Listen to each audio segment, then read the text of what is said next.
Before you hear my story, take a deep breath. What you're about to feel is real. Every word carries a pain I once tried to hide and a truth that might remind you of your own. So stay until the end. And if my voice touches your heart, subscribe not just to my story, but to every soul who ever fought to be heard.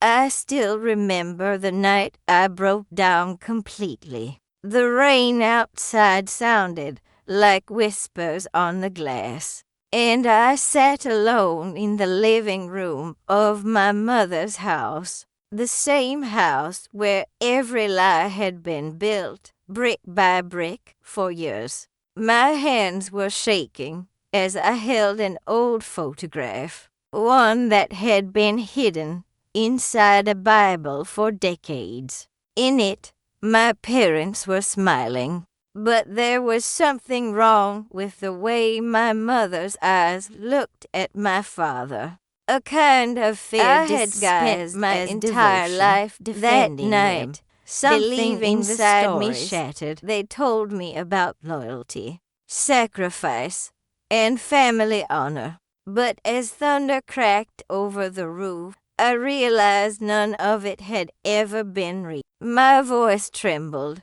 when I whispered to myself, they knew, they all knew. And that was the moment I understood.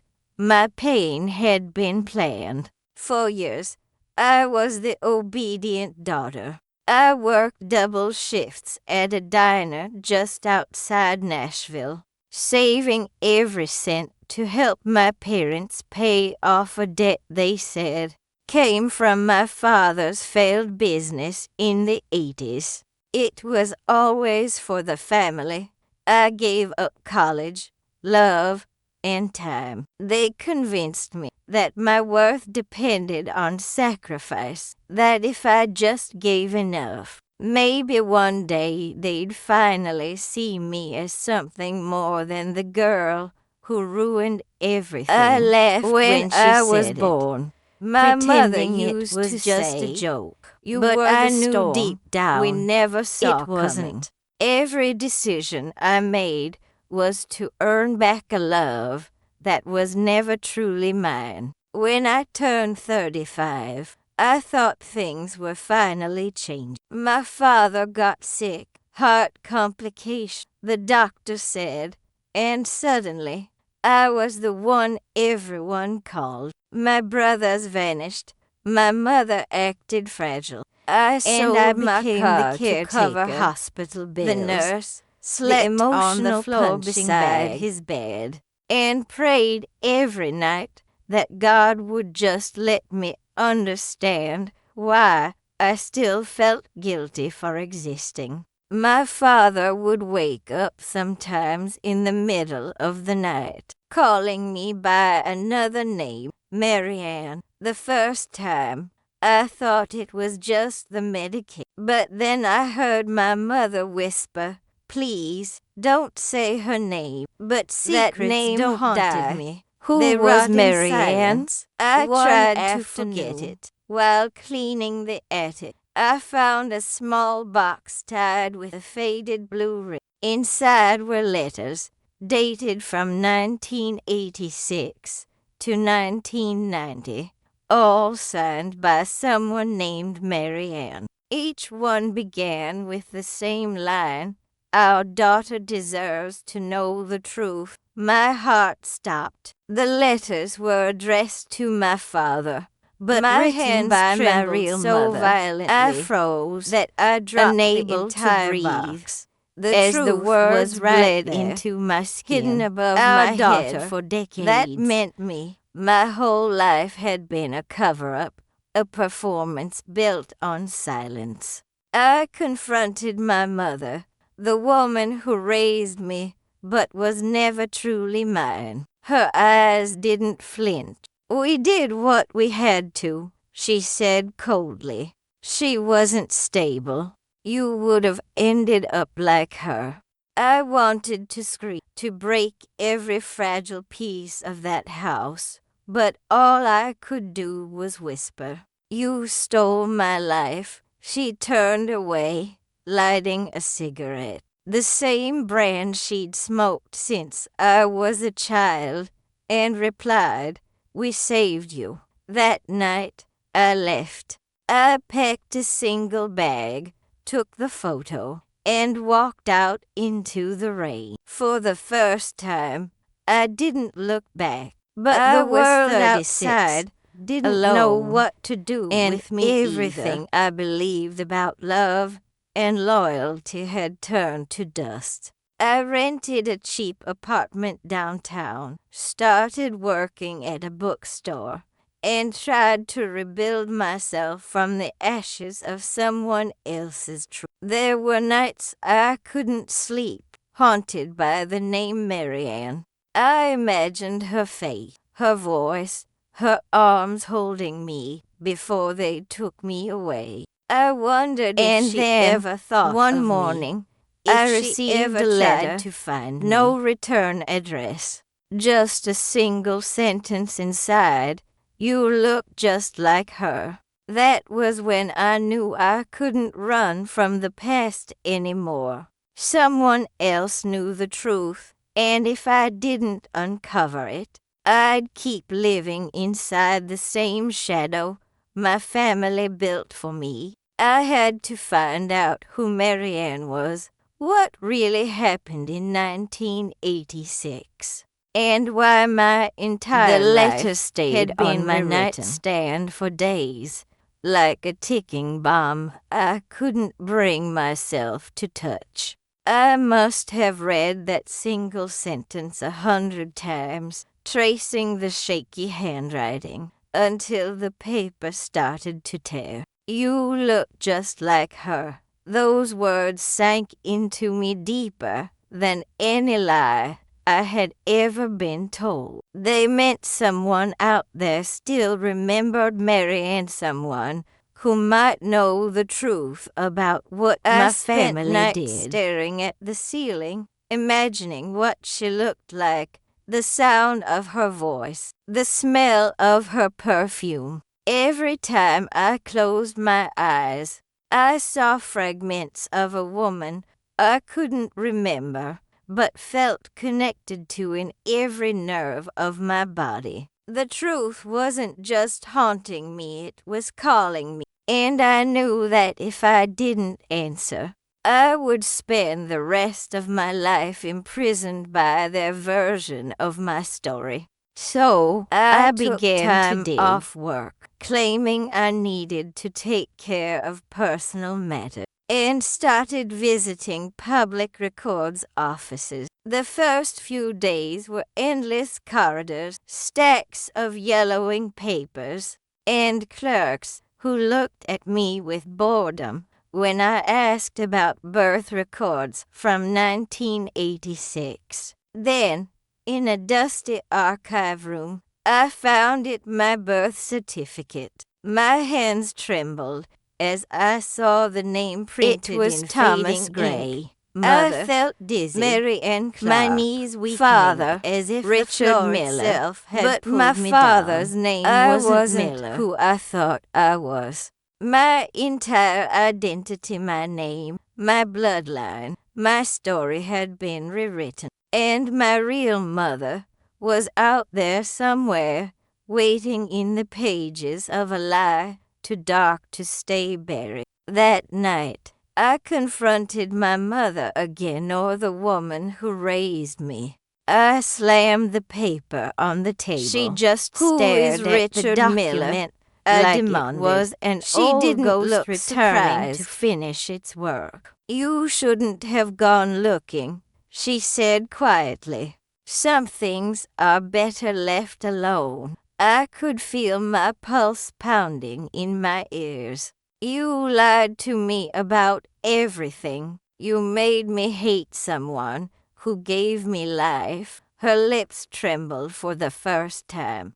He wasn't who you think he was, she whispered. He wasn't a hero, but she wouldn't say more. She just turned her back and walked down the hallway, her shadow shrinking as she disappeared into the dark.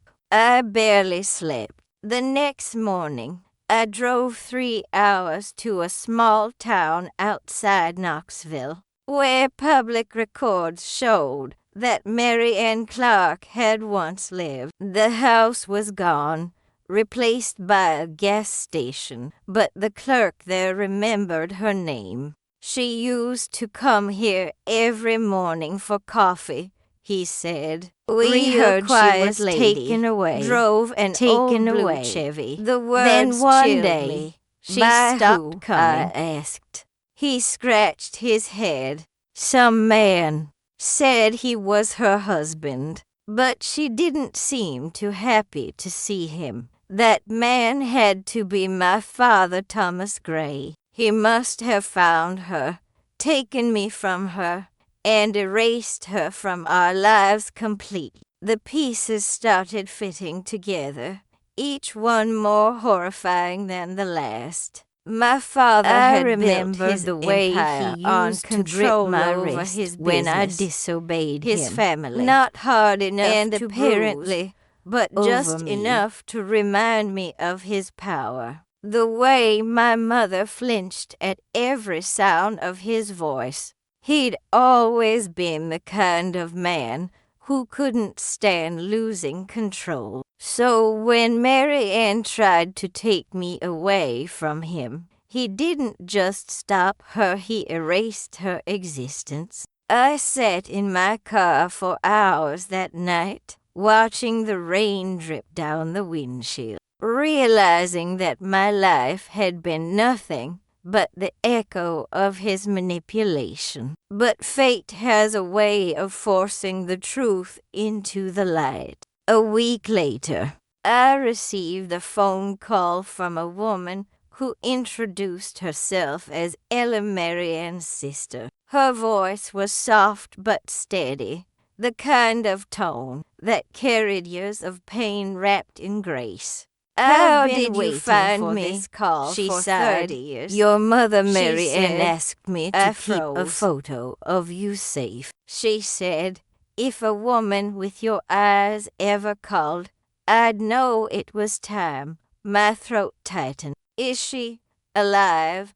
The silence on the other end stretched forever before Ellen whispered, she passed away 5 years ago, but she left something for you. When I arrived at Ellen's house, she handed me a small wooden box. Inside was with my name carved into it and a note that read, the name I'd for when she's with. Ready to hear me. My fingers shook as I pressed play. Then her voice filled the room, soft, broken, yet strong enough to pierce through 30 years of silence.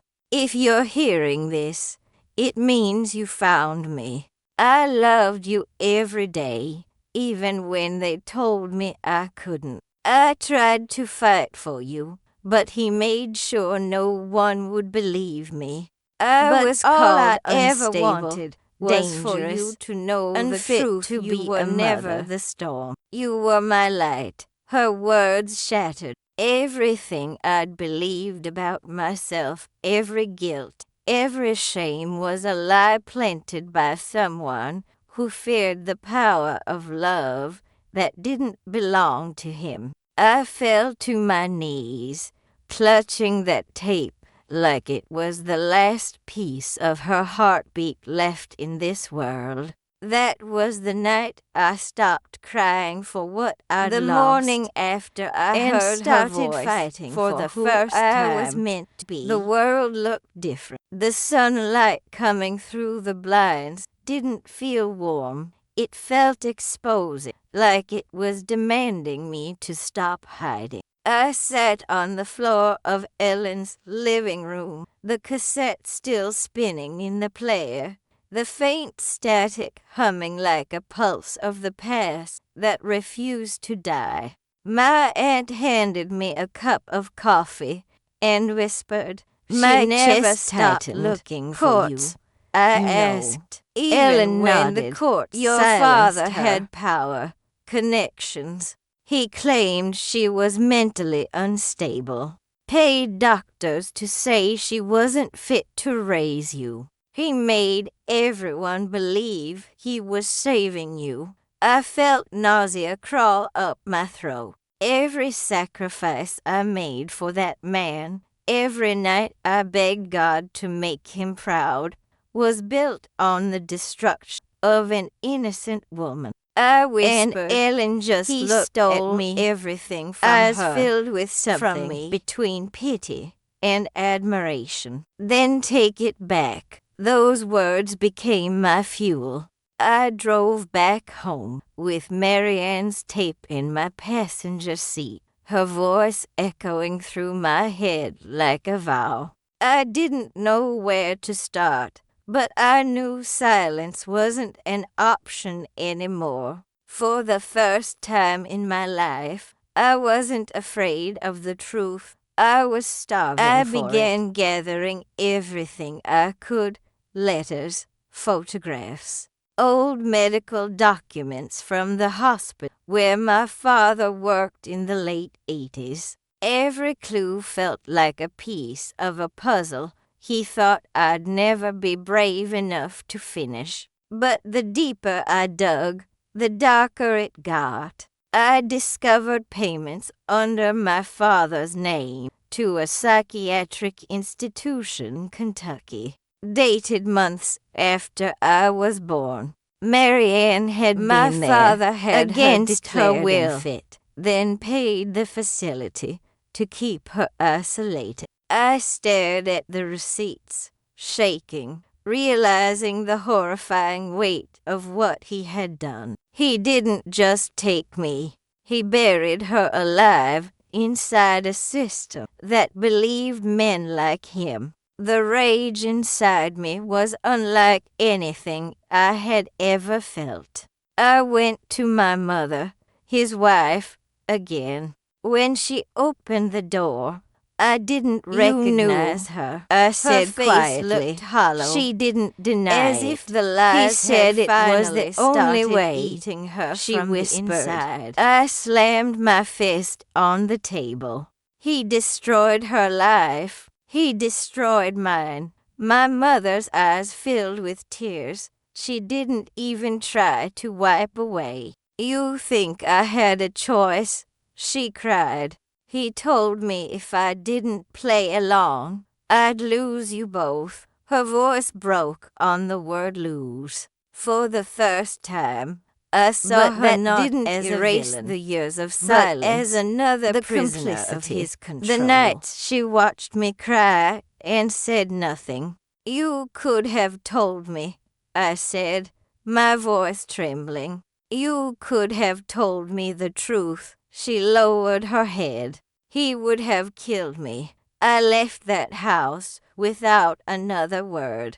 I drove aimlessly for hours until I stopped in front of my father's old company, a tall glass building that still carried his name. The reflection of my face on the glass looked like someone I didn't recognize anymore.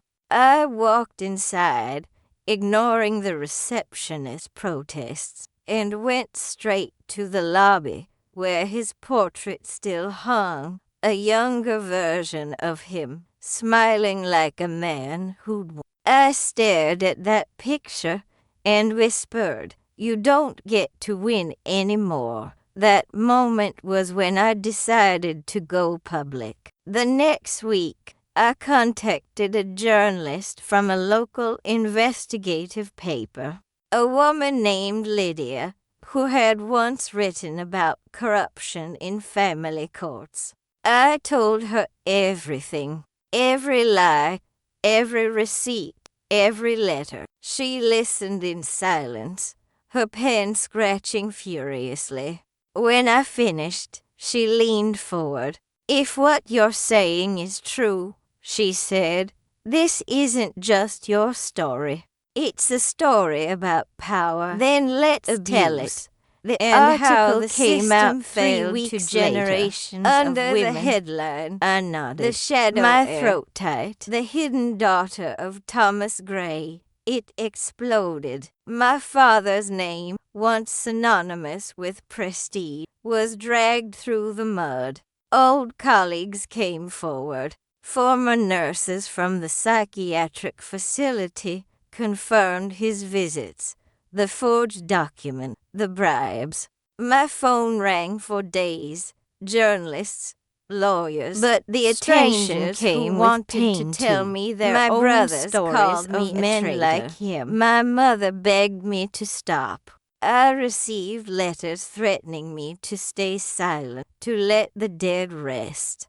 But I couldn't. Not after everything Mary Ann had suffered just for trying to love me. One evening, I went back to her grave. Ellen had taken me there weeks before, a small and marked stone in a quiet cemetery surrounded by oak trees. I sat by her stone. I brought the and placed it there. You were folded neatly in my pocket. The truth hurts, but it heals too. The wind rustled the leaves above me, and for a moment I swore I felt her there, not as a ghost, but as strength flowing through my veins. I finally had her voice inside me, and for the first time in my life, I wasn't afraid to use mine. But the past wasn't finished yet. A week after the article went viral, my father received a message from an unknown number I didn't recognize, dated July 1988. The caption said only one thing: "You don't know the whole story." The photo burned in my hands like a warning from the past. My father, young and sharp in a gray suit, stood beside a woman whose smile looked rehearsed, too perfect, too still. Her eyes, though, they told another story, heart-pounding. The date in the corner read July 1988. To ignore. 2 she years wore after the same my birth, silver locket that I'd found months ago in my father's old desk drawer.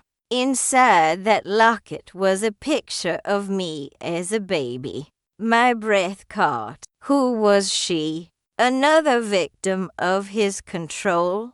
Another piece of the puzzle he'd buried beneath decades of lies? The message that came with the photo: "You don't know the whole story." Someone who knew in my chest like a curse. I traced it the meant phone someone was watching to a prepaid card, untraceable. But the image itself carried a faint watermark, a photography studio in Atlanta. I drove there the next morning, my mind spinning with possibilities. The studio had closed years ago, but an old man sweeping outside remembered the name. "That picture," he said, squinting. I took it.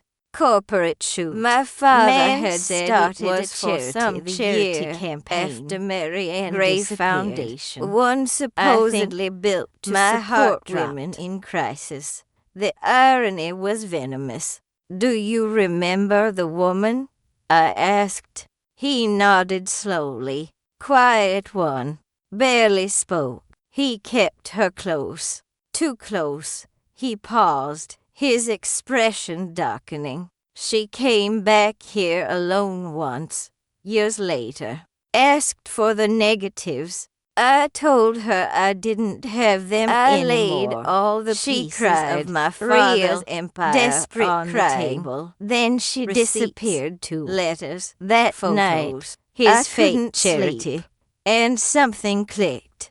Mary Ann wasn't the only woman he silenced. There were others. The foundation had been his disguise, a perfect mask for control, manipulation, and money laundering through false rehabilitation centers. Every file I uncovered screamed the same pattern. Vulnerable women, you don't know how much it means to finally be seen. Erased. If you're still here, telling this thank you. But I need you to stay, because what comes next changed everything. And if you've ever felt silence, to subscribe. And let's rise together from the shadows. My entire childhood had been built on their suffering. The walls felt like they were closing in as I whispered to myself, how many lives did he destroy to keep his image intact? Office was buzzing. I decided Phones to meet ringing with Lydia, reporters the journalist stories again. But when she saw me, she led me into a quiet corner. I laid the photo in front of her. I think there's more, I said. More victims, more secrets. She studied the image, her brow furrowing. If you're right, this goes beyond your family. It's a system. We need to expose it all. My hands trembled. Then let's do it. One by one, we made a plan calling names to track down every woman. Most numbers were disconnected.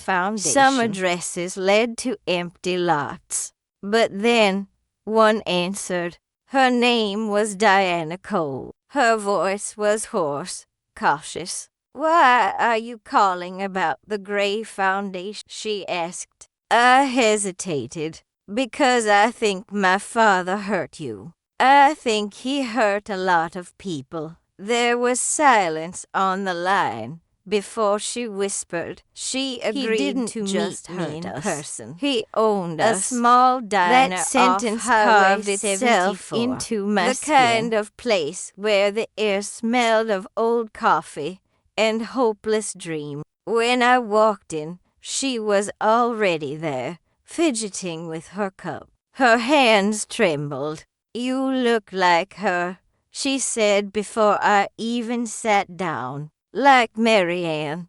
My throat tightened. You knew her. She nodded, tears welling in her eyes. We were in the same facility. Diana told me he said he was saving us from my father manipulated, but he was the reason under the guise of rehabilitation, forcing them into silence, threatening their families, rewriting their medical records to keep them institutionalized. Marianne had been one of the few who tried to escape. She talked about you all the time, Diana said. She said she'd find you no matter what. Her voice broke.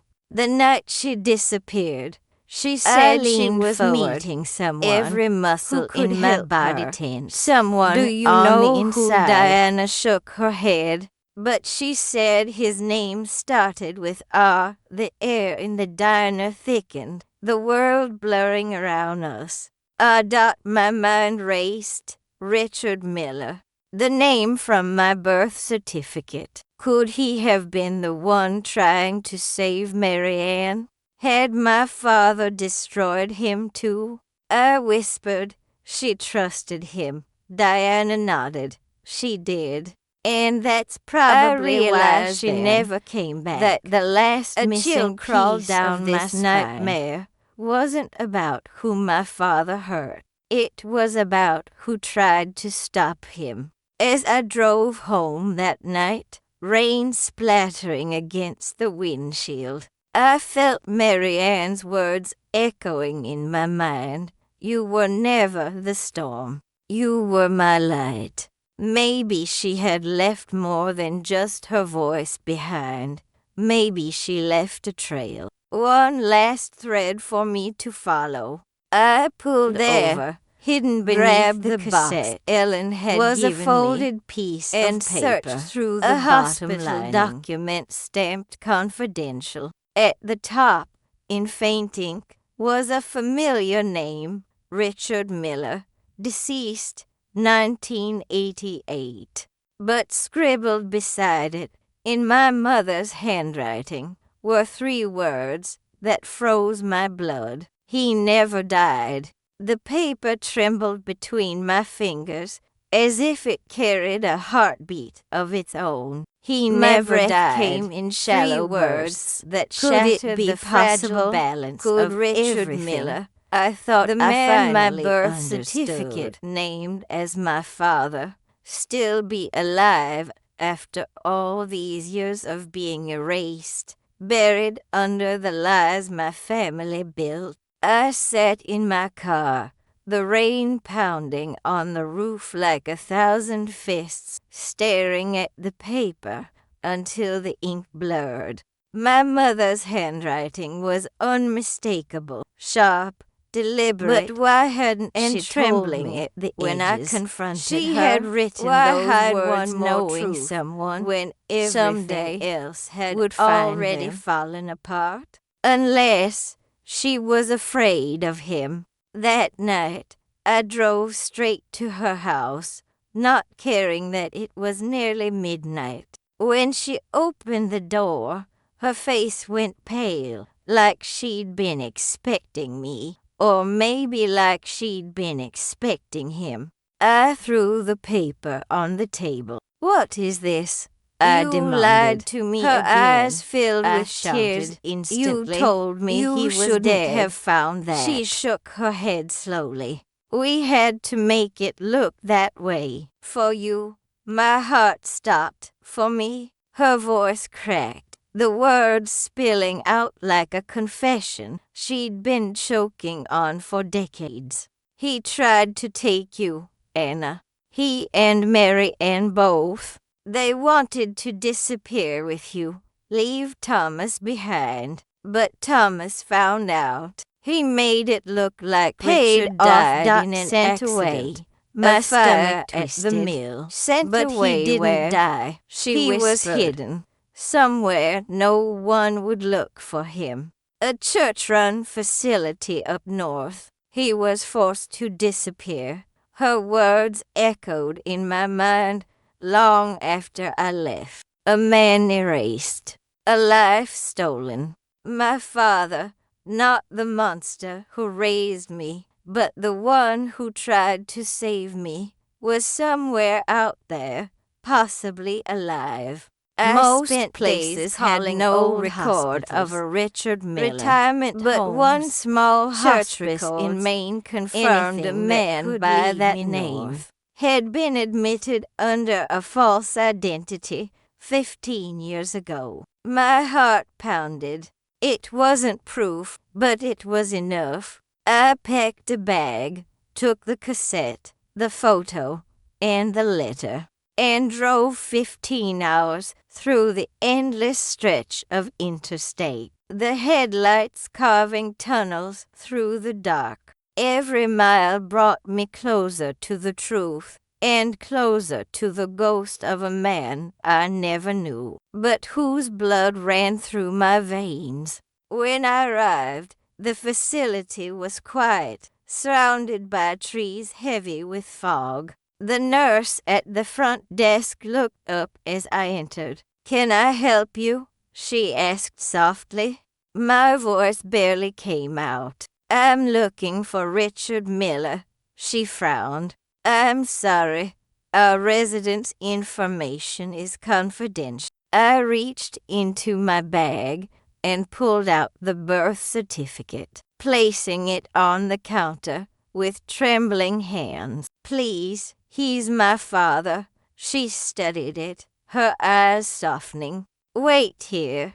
Minutes felt like hours. Then she returned. "Follow me." My knees weakened as I walked down the dim hallway, the faint smell of antiseptic and wilted flowers filling the air. She stopped at the last door on the right. The He room doesn't was speak small, much, filled she with whispered, the low hum but of a he heater remembers things. and the sound I of a stepped slow, inside. steady breath. In the corner sat an old man, his gray hair thin, his eyes fixed on the window. I stood there for a moment, afraid to speak, afraid that if I did, the illusion would break. "Mr. Miller," I whispered. He turned his head slightly, his gaze meeting mine, and in that instant, "Who I saw are it. you?" The he same asked as I softly. saw in the My mirror throat every tightened. morning. A The manner same quiet and a grey. sadness. His that eyes had widened lived in at me the name. all my life. His lips trembling. You're alive. The words came out like a prayer, like something he'd waited decades to say. I nodded, tears streaming down my face. I found you. After all this time, I found you. He began to cry, silent, shaking sobs that seemed to come from somewhere beyond. I knelt beside him, taking his hand, and for the first time in my life, I felt what real family felt like. She never gave up on you, I said through tears. Mary Ann never stopped loving you. He closed his eyes, a single tear rolling down his cheek. I tried to save her, he whispered. I went back for her. But Thomas, he found us. He told me if I didn't disappear, he'd kill you both. Evil doesn't die his dotted tighter. tides. He's waits gone for now. silence. He can't hurt We talked anyone for anymore. His Richard memories shook his breaking head through weakly. like fragile light. He told me about the night of the fire, how Thomas staged, how he was dragged into a car, given a new identity, and kept under watch by people paid to ensure his silence.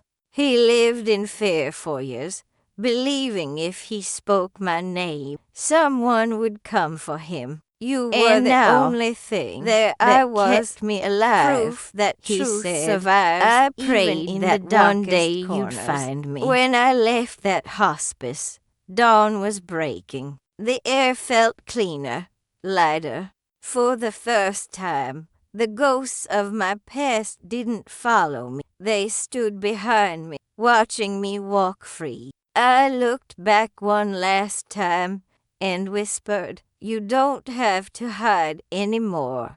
But as I reached my car, my phone buzzed. A message from an unknown on my screen. Just like 3 an words open wound. again.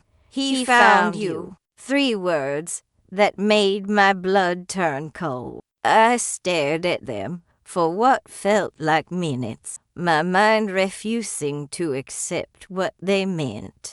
My father, Thomas Gray, had been dead for years. I'd attended his funeral, seen the coffin lower into the earth, watched the dirt fall like forgiveness. I didn't believe it. But now, every buried doubt clawed its the way man back who to the taught me surface fear had never really died? What if he was out there, watching me, waiting for me to uncover everything he'd spent his life hiding? I looked around the empty hospice parking lot. The fog was thick, swallowing the edges of the world. The silence felt too heavy, too deliberate. I got into my car, locked the doors, and drove away, the headlights cutting through the mist like desperate took the prayers.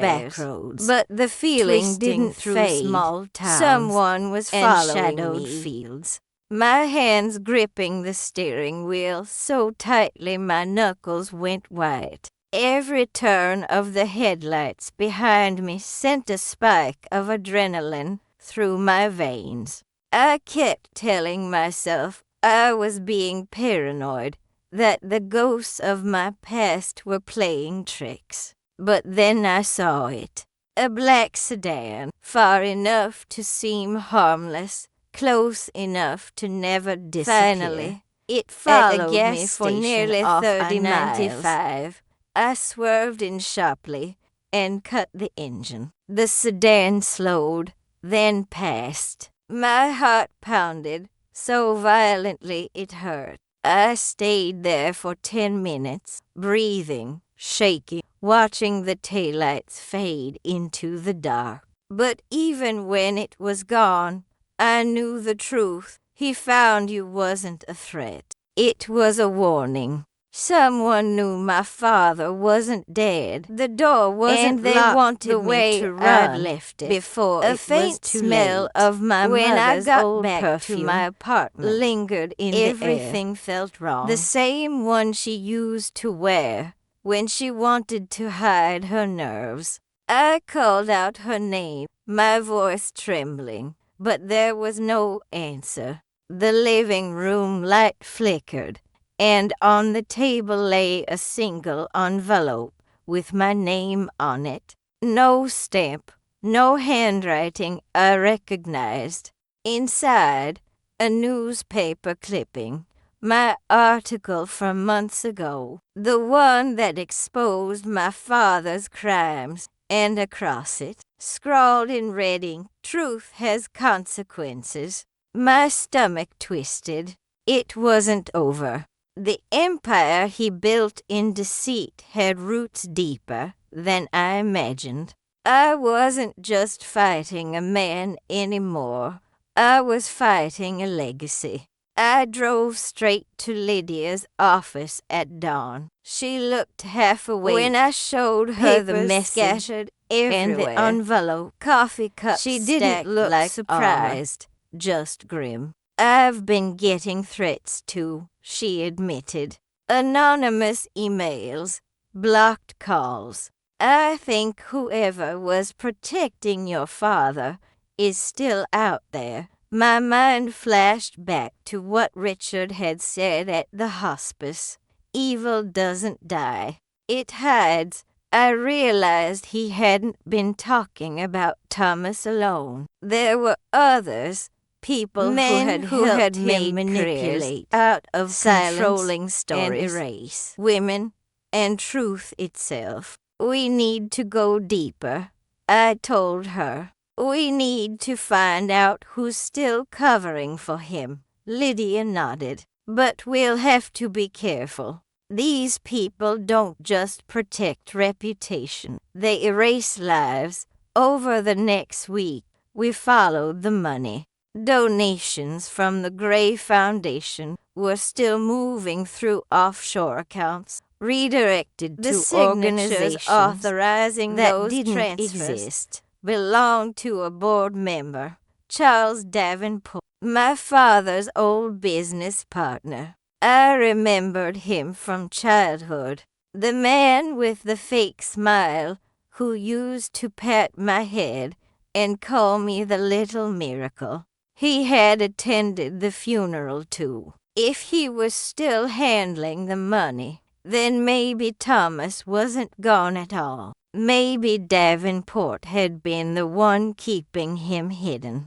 I convinced Lydia His to address help led me us track to him a down. mansion Outside Charleston, a cold white fortress surrounded by iron gates. We waited until dusk before sneaking through the side path that led to the back garden. The house was quiet, the kind of silence that feels stayed. Through the window, I saw him, older, heavier, but unmistakably him, Davenport, pouring a drink, talking on the phone. Lydia whispered, "No, we should Davenport record this," said into I the nodded, phone, pulling "She out doesn't my know. phone. He's The safe. audio crackled. Yes, Faint he, but clear I told enough. you, Thomas has been dead to the world for 20. Let's keep it that way. My heart slammed against my ribs. Lydia's eyes widened.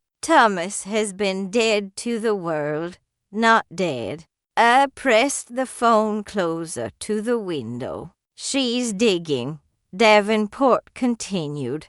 If she gets too close, we'll have to But end before this we for could good. move, Lydia the door grabbed creaked my open arm. behind We us. need to leave. A A flashlight flashlight beam cut through the darkness, landing right on my face. "Anna Gray," a voice called out. I froze. It wasn't Davenport. It was a man in uniform. Police. Two of them. "You're trespassing," one said, his tone sharp. Lydia tried to explain, but they wouldn't listen. As they led us away from the house, I saw Davenport. His silhouette looked on the eerily porch, familiar. smirking. The same stance, the same cold confidence that haunted my father. As the officers pushed us toward the car, he raised his glass and mouthed something I'll never forget. He's waiting for you. That night, after they released us with a warning, I sat in my car shaking, trying to understand what that meant. He's waiting for you. My phone buzzed again. Another message. I pressed this play, time. A and video the screen file lit up with a dimly lit room, concrete walls, a single chair, a shadow sitting in it. Then a voice I hadn't heard in years. .com.measured. Poisonous. Hello, Anna. It was my father. Thomas Gray was alive. His voice crawled through the phone's speaker like smoke, calm, steady, and venomous in its certainty. You shouldn't have come looking for me, Anna, he said. But you couldn't his resist tone almost gentle. could you? Like a I man froze, lecturing a child. unable to You breathe. had your The chance video to was live a grainy. quiet life. The lighting dim, but his silhouette was unmistakable. The same angular jaw, the same posture I'd seen every night at the dinner table before I learned to fear silence. My throat went dry. Where are you? I whispered, knowing I wouldn't get an answer. He chuckled soft. That familiar sound, my reflection always stared made back my at me stomach from the turn. dark screen, Closer than you trembling, think. The broken, video cut but off, burning with something I hadn't felt in years. Fury.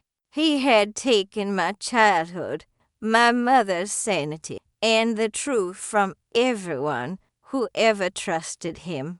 I wouldn't let him take my voice too. I called Lydia immediately. She answered on the second ring, her voice shaking. Anna, they came to my office. 2 men. Said they were from the foundation. Said I hadn't seen you since the police incident. You need to leave the city, but I couldn't run. Not anymore. He's alive, Lydia, I said. I saw him. He sent me a video. Silence filled the line. Then, softly, then it's time to finish what he started. I drove through the night, guided only by the sound of my heartbeat and the need to end the nightmare. Every highway sign felt like a countdown. I reached the outskirts of flicker Savannah. of light, the same warning. place he'd opened his first charity office, the same place he used to take me as a little girl when he wanted to pretend. We were a normal family. I parked outside the old Gray Foundation building. It was abandoned now, windows broken, walls covered in graffiti. Yet the heavy oak door still bore his name in faded gold letters. Inside, the air smelled of dust and memory. Faded photographs,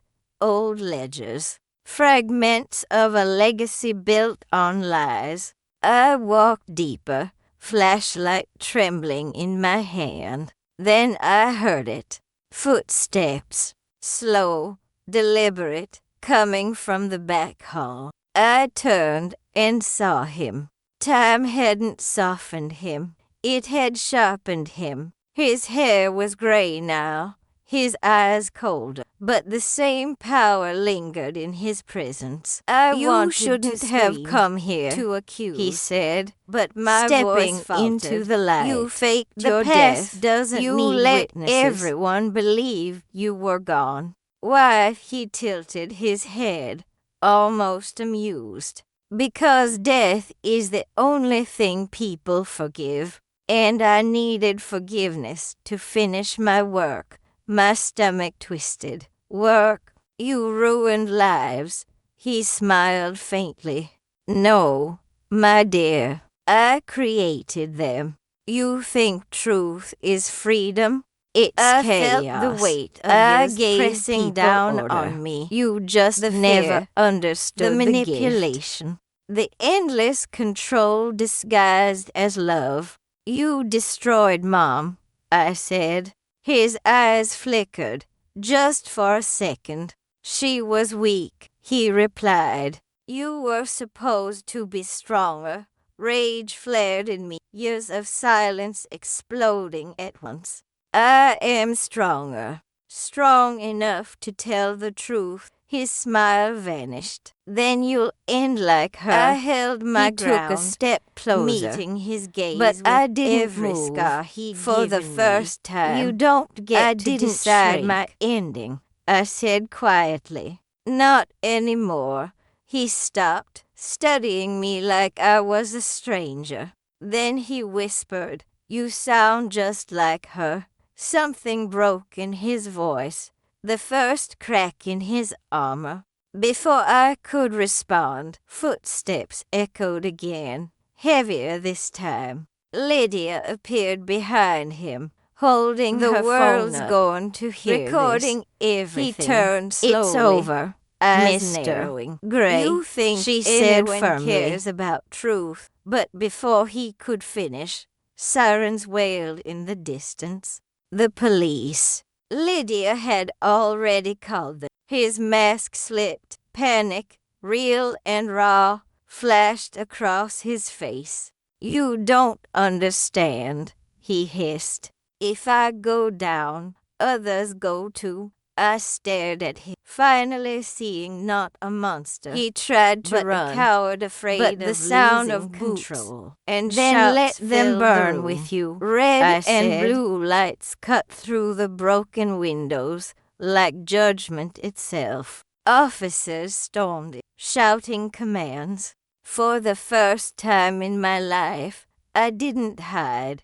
I stood tall as they dragged him away. His voice echoing behind me. You'll regret this, Anna. You'll regret everything. But I didn't. Not anymore. After they took him, just quiet. The silence, the kind of quiet, not heavy. Peace was not finally cruel. Possible. Lydia stood beside me, her eyes glassy. It's really over, she whispered. But I knew it wasn't. Not completely. The truth doesn't erase pain. It just gives it meaning.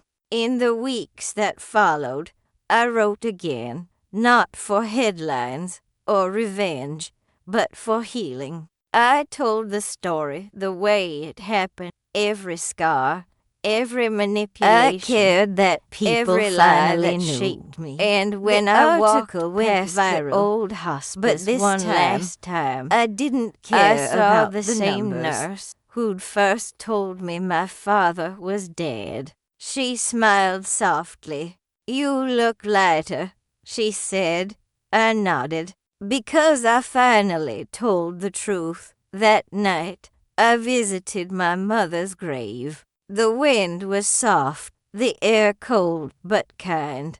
I placed a single lily, her favorite, and whispered, I had spent years trapped in a story anymore. For the first time, I was the author. I believed it. The silence around me didn't tremble. Empty. My hands didn't shake. And as the moon rose above the tree, I realized something beautiful. Sometimes, finding your voice isn't about shouting louder. It's about refusing to be silent ever again. Months passed, but the echoes of that night still haunted me. Even after the trial began, after my father's face appeared across every headline and news broadcast, a part of me waited for the other shoe to drop, for someone to tell me it was all a mistake. That evil doesn't vanish with handcuffs. I'd wake up at 3 a.m., drenched in sweat, hearing his voice in the dark. You'll regret this, Anna, but regret never came. What came instead was something I'd never known before. It was strange, silence, learning how to live in peace after years of survival. I started therapy, finally allowing the walls I'd built to crack, piece by piece. Every session felt like walking barefoot over glass, painful, revealing, but necessary. The therapist asked me once, what was the hardest part of all this? I thought for a long moment before answering, believing I deserved to be free. My mother had lived something my and died inside someone else's shadow. My father had mistaken control for love, fear for loyalty. And I had grown up thinking pain was proof of belonging. So when the noise finally stopped, no lies, no manipulation, no threats, I didn't know who I was anymore. I sold the apartment that still smelled of my mother's perfume, packed everything into my old car. The road stretched endlessly ahead, framed by golden fields and power lines that looked like veins of light cutting through the horizon. Somewhere near Savannah, I stopped at a diner, the kind that hasn't changed in 50 years. The waitress poured my coffee and asked, "You traveling alone?" I nodded. "For the first time," I said. She smiled, that kind of small-town warmth that feels like sunlight. When the trial then you're finally right where you need to be. I didn't go. For the first time, I couldn't bear to see his face again, not even through glass. Lydia called me afterward, her voice filled with a strange mix of relief and exhaustion. "He got life," she said simply. "No parole," I thanked her. But there was no victory in my voice, only quiet closure. The world knew his truth now, but I had to live with mine. I visited the courthouse. Reporters had moved on after the cameras had gone, and the marble floors echoed with empty. I stood where he once stood, the same space where he used to speak with unshakable confidence, and whispered, "You don't own this anymore." My voice didn't tremble. It carried through the hall, steady, unbroken. For the first time, the echo that came back didn't sound like his. It sounded like mine. That was quieter now. I went back to the old hospice, the smell of antiseptic replaced by faint lavender. Richard was gone. He'd passed peacefully months before, but the nurse recognized me instantly. "He always talked about you," she said. "Said you reminded him of his daughter. Stubborn, strong."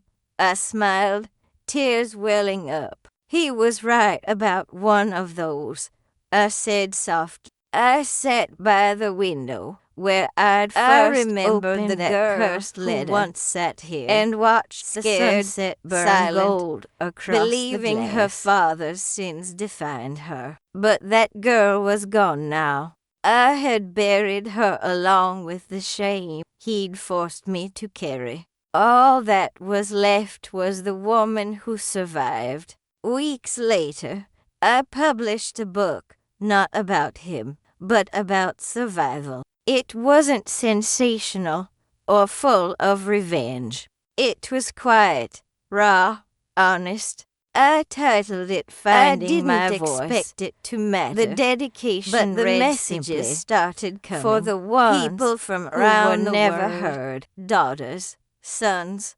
survivors, thanking me for telling a story that felt like theirs. I realized then that pain, when spoken, becomes something powerful. It becomes a bridge, a way for strangers to hold each other's truth. The book climbed charts, but the number that mattered most wasn't on a list.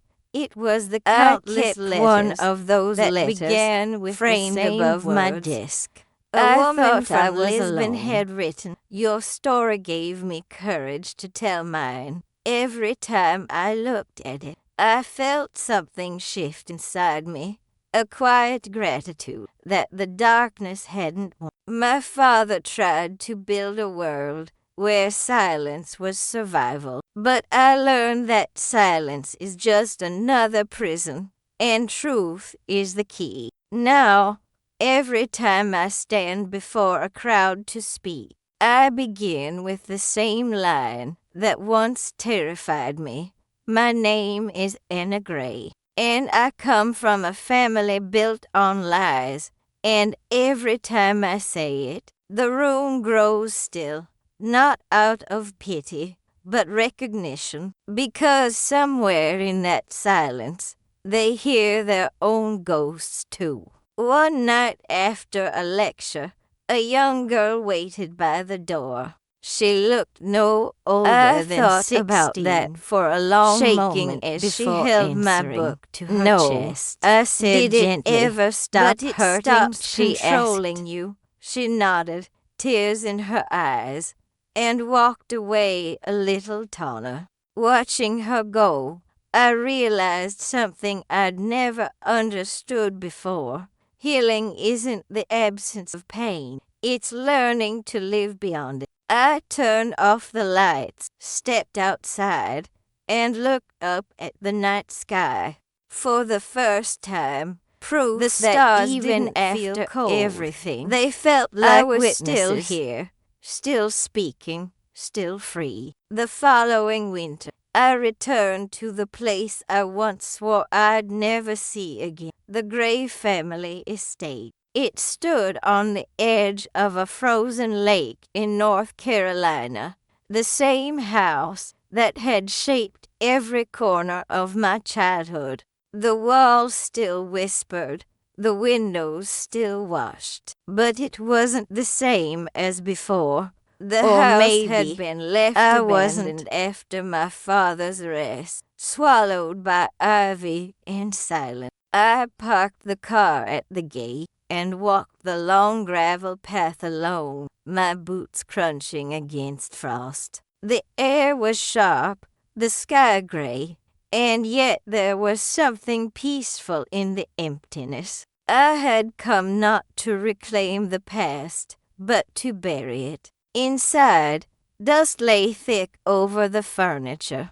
The grand piano my mother once played sat mute under a white single key, and the sound that came out was hauntingly out of tune. It was perfect, because this house wasn't about music or beauty anymore. It was about echoes, and I was finally ready to face mine. I moved through the rooms slowly.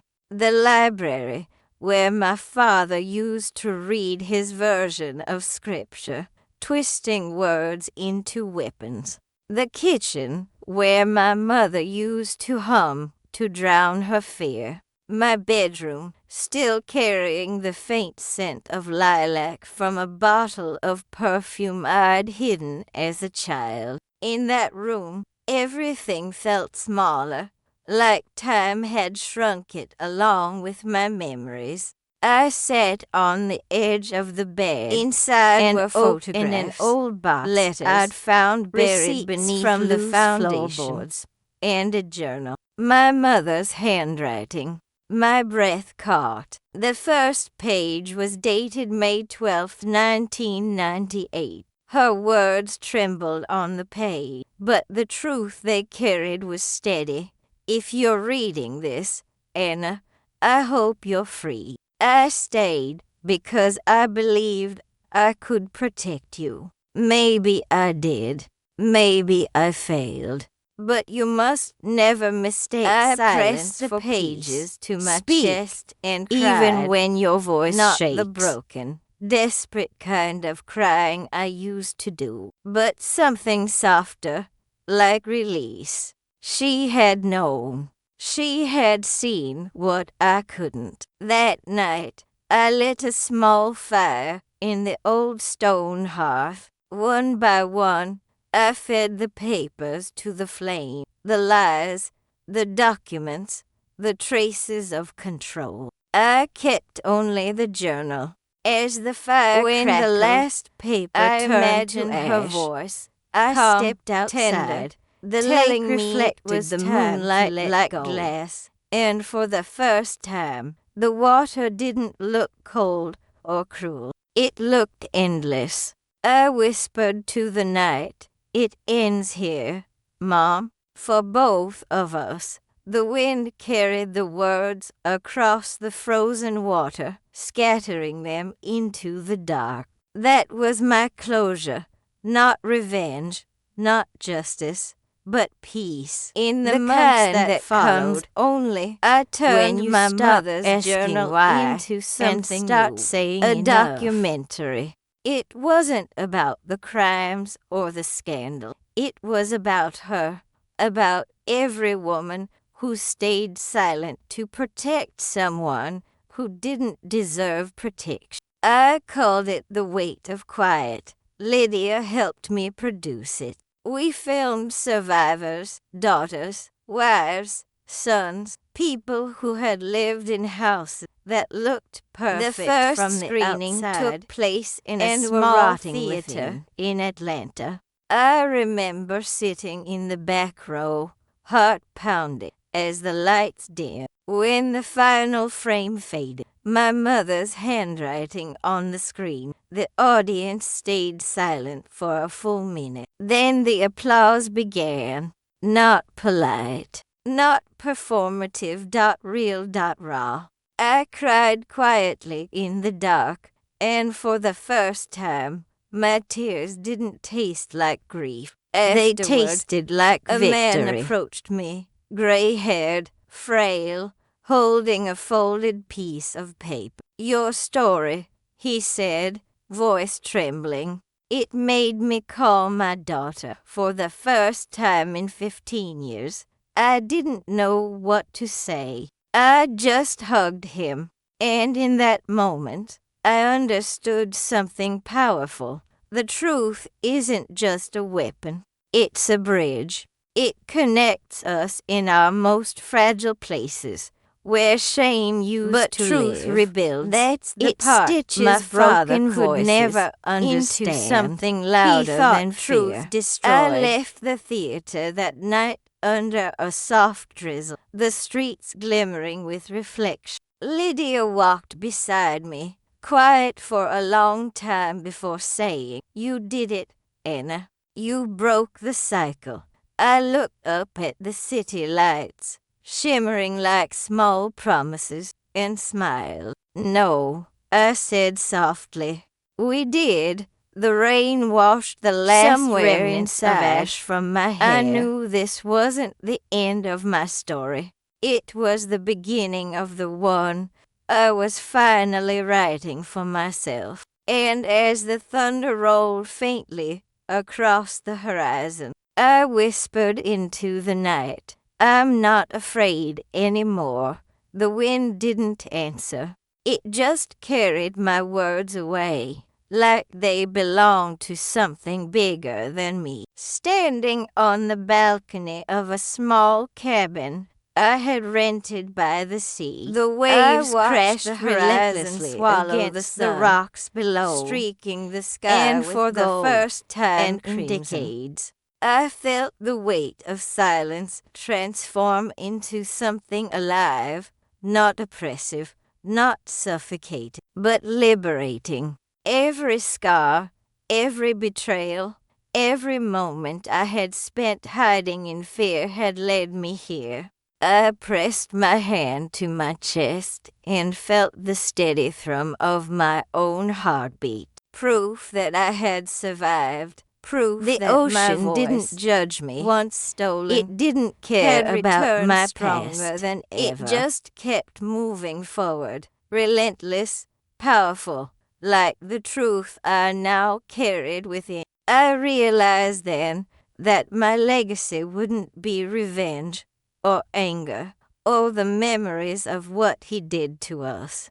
My legacy would be my voice, unbroken, speaking for those who had been silenced, giving courage to those still trapped in shadows. I whispered their names into the wind, Marianne, letting the air carry them out over the countless lives, releasing decades of pain into something larger than myself. Tears slid down my cheeks, but they weren't just sorrow. They were gratitude for survival, for resilience, for the chance to take the story back from the hands of those who tried to bury it. I understood that speaking the truth wasn't just personal, it was universal. Every time I told my story, I wasn't just reliving trauma, to claim their voice, to stand in the sunlight after years of hiding. That realization hit me with a clarity I had never known. Power is not in fear. Power is in the courage to be heard. I took out my phone and opened the Notes app, beginning to write again. Not for fame, not for money, not even for revenge. I wrote for everyone. I wrote for the women. I wrote for the institutionalized, who had once trembled in the shadows of my father's lies. I wrote for myself. Words poured onto the screen, long, unbroken paragraphs of emotion, truth, and reflection, carrying the weight of decades in their rhythm. And when I finished, I pressed send to my first recording session, a new series one planned to start, where survivors would tell their own story. I smiled voices through tears, once hidden, feeling a peace I had only stronger dreamed of. Than any This shadow. Was my purpose. This was my legacy. As the first stars appeared over the water, I whispered one last promise into the wind. I will not be silent, and neither will you. My story, once stolen, was now a beacon, a lighthouse for all those navigating darkness. I knew the road ahead would not be easy. Old memories would surface. But I had learned the most important truth, and fear would always knock at the door. Even when the world tries to erase you, you can rise, you can speak, you can be heard, and that voice, your voice, is unbreakable. If you've ever felt silenced, betrayed, or trapped in a past that wasn't yours, remember this. Your story matters, your voice matters, and it's time to reclaim it. Subscribe now, because the world needs voices like ours, and together loud, we'll uncover the unflinching that were never meant to be told.